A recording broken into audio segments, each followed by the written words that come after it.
Olá, sejam todos muito bem-vindos ao canal do YouTube do Centro Espírita Allan Kardec, na cidade de Campinas.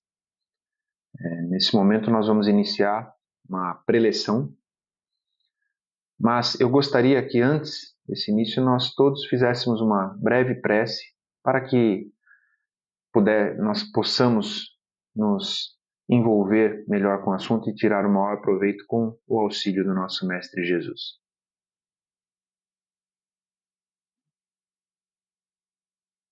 Querido Mestre Jesus, somos muito gratos pela oportunidade de estarmos aqui reunidos neste momento acerca do Teu nome.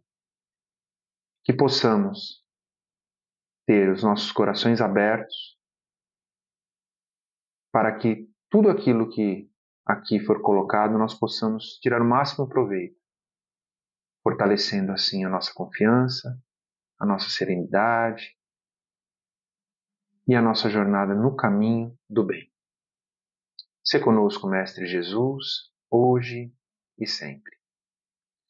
Bom, então, hoje a nossa reflexão ela será sobre alguns tópicos do capítulo 8 do Evangelho segundo o Espiritismo.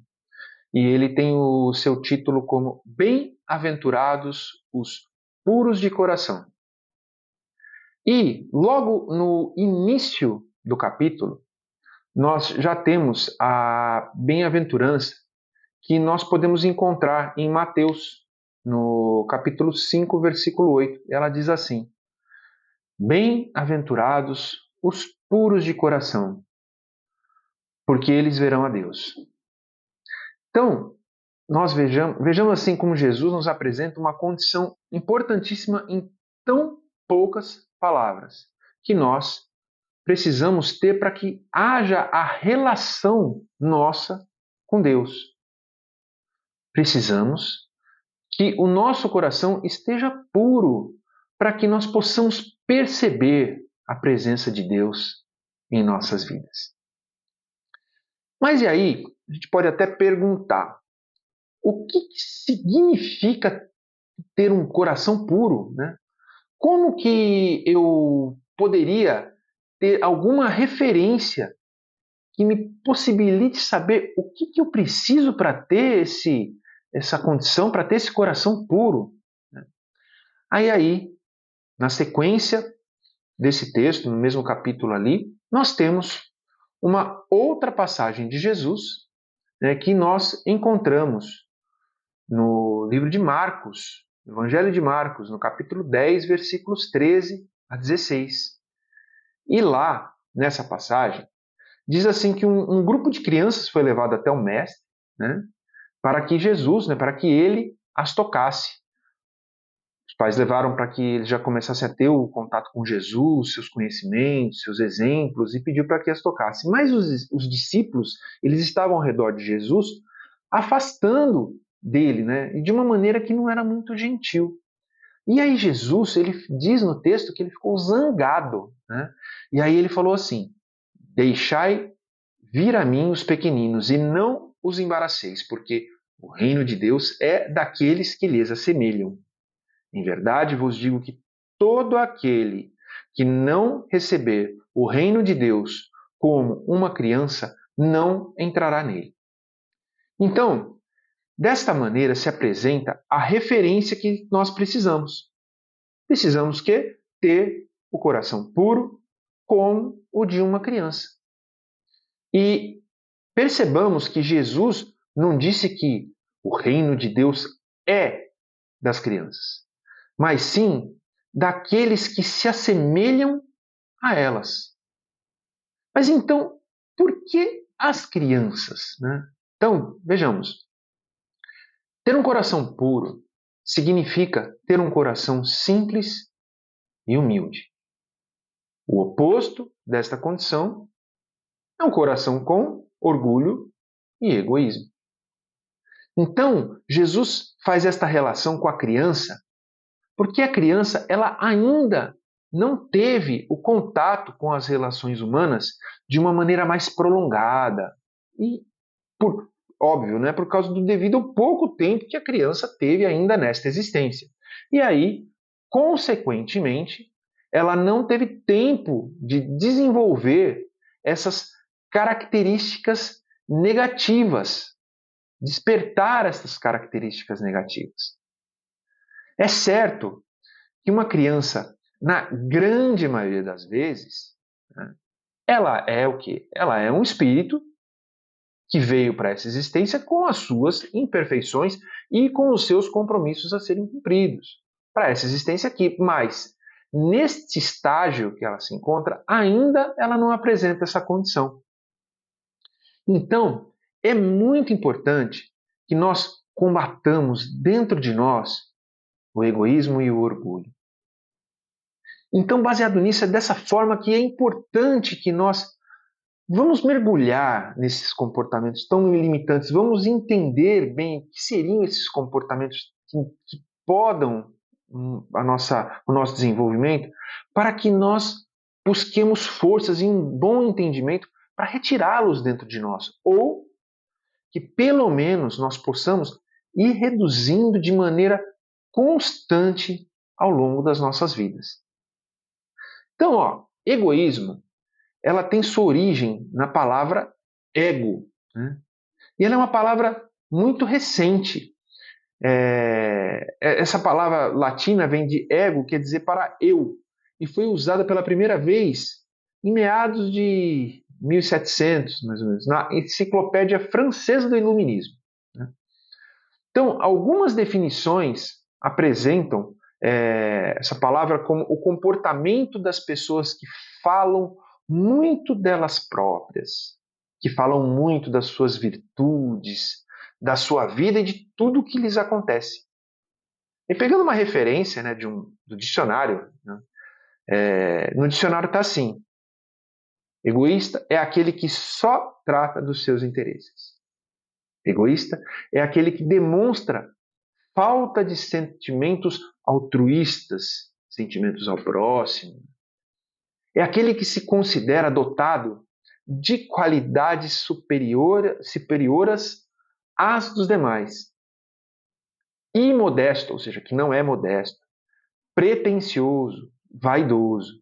Então são essas as características que diz a palavra egoísta. Então, já o orgulho, ele tem os dois sentidos, o positivo e o negativo. Então, vamos explicar primeiro o positivo para não ter confusão. Então, o orgulhoso que tem um sentimento positivo é quando daquele que alguém faz um gesto reconhecidamente bom e a gente diz assim: nossa, estou orgulhoso de você. Então, isso é um motivo bom, né? Falou, nossa, você fez esse gesto bonito, nossa, como eu estou orgulhoso de você. Fiquei enaltecido do que você fez. Mas o que a mensagem de Jesus nos transmite é o sentido negativo da palavra orgulho. E aí sim, o orgulho tem origem no termo orgulho, que do idioma catalão é característica de alguém que tem um conceito exagerado de si próprio. Então, orgulho é um termo pejorativo quando se refere a um sentimento excessivo de contentamento que uma pessoa tem a respeito de si mesma, de acordo com as suas características, qualidades e ações. Então, a partir de todos esses conceitos, de todos esses sinônimos que nós pudemos verificar, tanto o orgulho e a vaidade eles têm na sua essência o princípio de cada um achar, de cada pessoa que é egoísta, que é orgulhosa, de cada um achar que é maior e melhor do que o seu semelhante. Enquanto que Jesus, com toda a sua bondade, com todo o seu amor, doçura e principalmente com todos os exemplos que ele nos transmitiu, sem exceção, ele quis dizer que somos todos iguais. Então, retornando nossa reflexão acerca da relação pureza de coração e criança, então a gente pode pensar: por que será que a criança não manifesta desde o início as tendências que ela realmente possui, das heranças que ela trouxe de outras existências, né? Então aí a gente vê como a obra de Deus é perfeita. A criança, ela necessita de cuidados especiais ao nascer. Aí toda aquela fragilidade, aquela doçura, faz com que os sentimentos acerca daquele pequenino ser sejam envoltos de amor. Caso esse pequenino já viesse com um modo de agir assim, mais embrutecido, mais de acordo, trazendo as suas heranças já à mostra, um caráter viril, alguma postura que tivesse relação com o seu passado, aí essa ternura seria muito mais difícil de brotar nos corações de todos aqueles que rodeiam a criança, daqueles que cuidam. E menos ainda, em muitos casos, vamos imaginar, se fosse possível saber quem aquele serzinho realmente foi. Então, isso acontece porque a condição de corpo, no princípio da nossa existência, então quando nós somos bebês, ela tem uma estrutura mais debilitada, né? Mais frágil, que requer cuidados. Então, isso faz com que o espírito, no período em que esteja se processando o seu retorno, ele vá perdendo a consciência de si mesmo mais e mais. E desde o princípio da concepção até o nascimento, essa consciência vai diminuindo.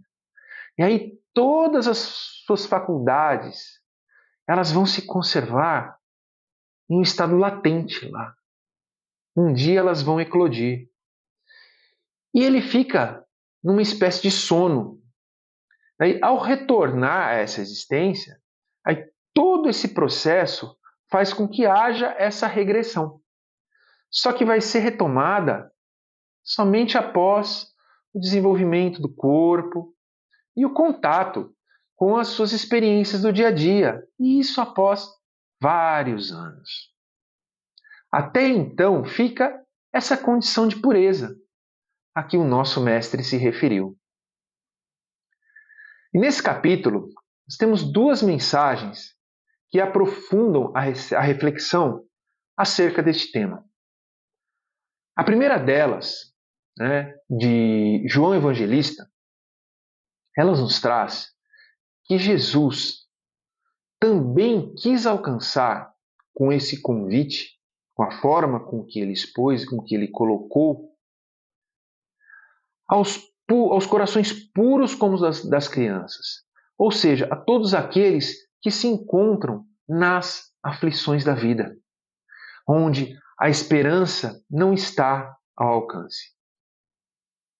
Então, isso era um chamado também à infância intelectual da criatura já formada. Ou seja, a todos aqueles que se encontram fracos, a todos aqueles que se encontram desiludidos, aqueles que se encontram envolvidos no vício.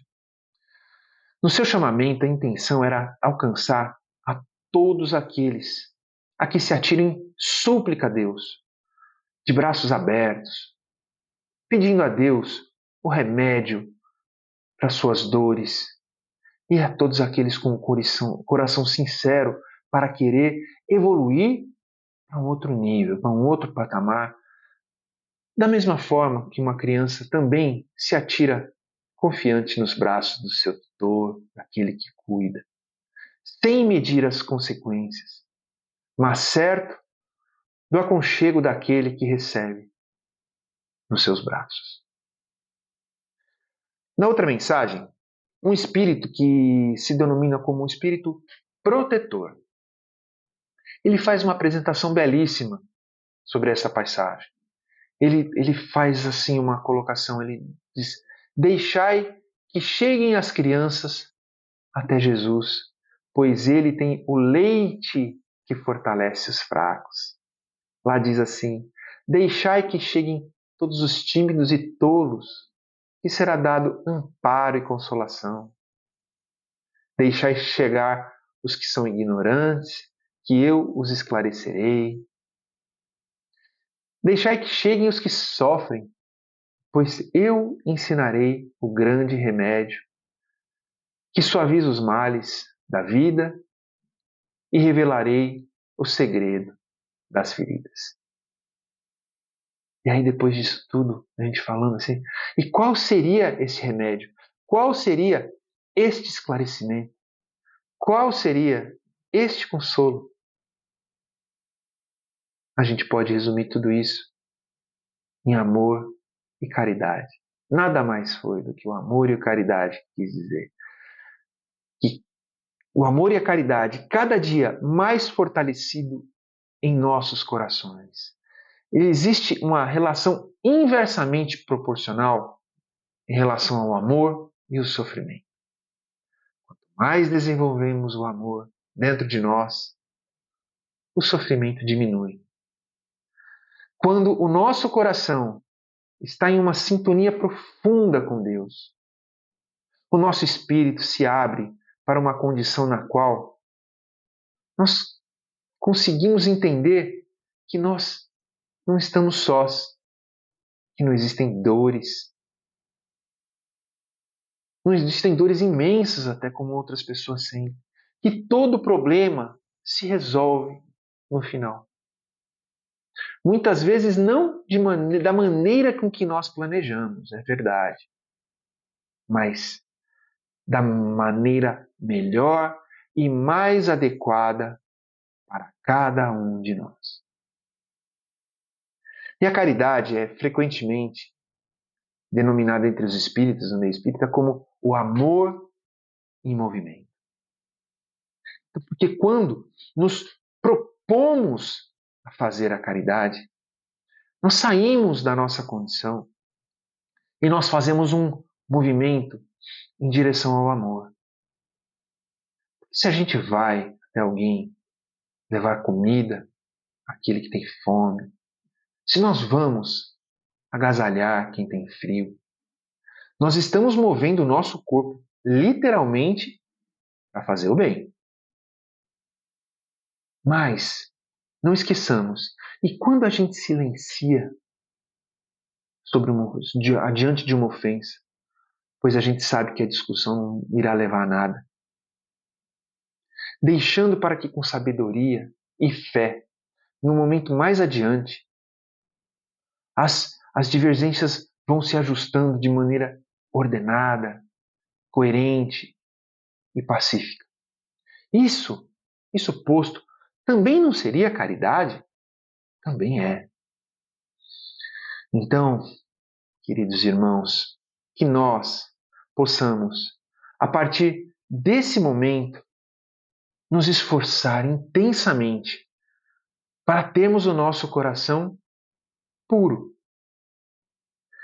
Que nós tenhamos a pureza das crianças como exemplo e as ações e ensinamentos de Jesus como referência. Sejamos humildes, simples e caridosos. Isso nos trará leveza em nossas vidas e, contrariamente ao que podemos pensar, nós nos tornaremos mais fortes e mais confiantes. Que possamos fazer da nossa vida uma caminhada contínua de evolução, pois, na verdade, isso é o importante. Que nós possamos seguir nessa estrada e conseguirmos, ao longo dela, a gente conseguir olhar para trás nessa caminhada e percebermos que estamos nos tornando seres melhores, mais tolerantes, mais fraternos, mais serenos, com a esperança sendo fortalecida. E, como a própria reflexão de hoje nos convida, menos orgulhosos, menos egoístas, com o coração mais puro, sempre na certeza de que a mensagem de Jesus estará cada dia mais presente em nossos corações. Bom, nesse momento, concluída a reflexão, nós vamos aproveitar esse momento de união que todos nós conquistamos e vamos fazer uma vibração. É um momento onde a gente vai juntos unir os nossos pensamentos e vamos, de uma maneira bem breve, bem simples, mas com muito amor, dividir, compartilhar com aqueles que amamos, que estão próximos a nós, o nosso amor. Então, vibremos juntos.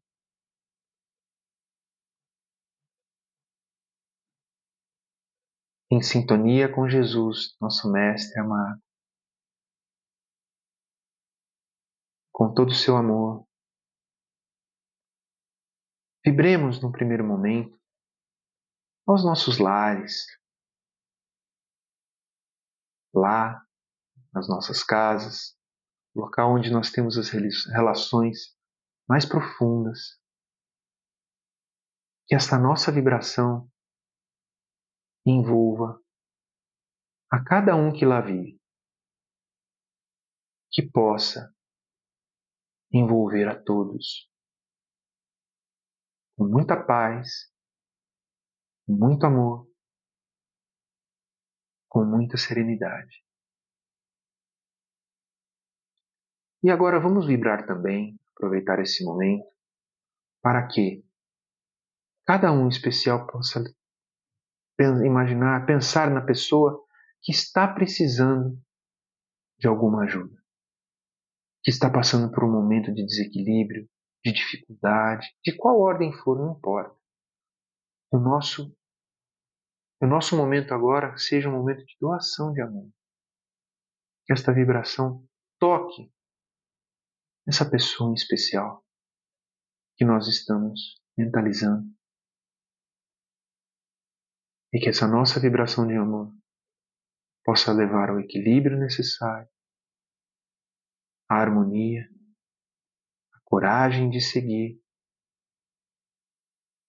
e à luz diante de si, para que ela consiga enxergar o melhor caminho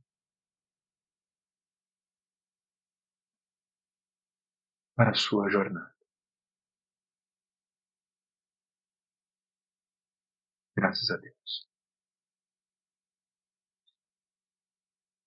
Então, mais uma vez, agradecido por essa oportunidade de todos e convidamos para que estejam sempre presentes no nosso canal, vendo a tudo aquilo que podemos oferecer a todos. Muita paz.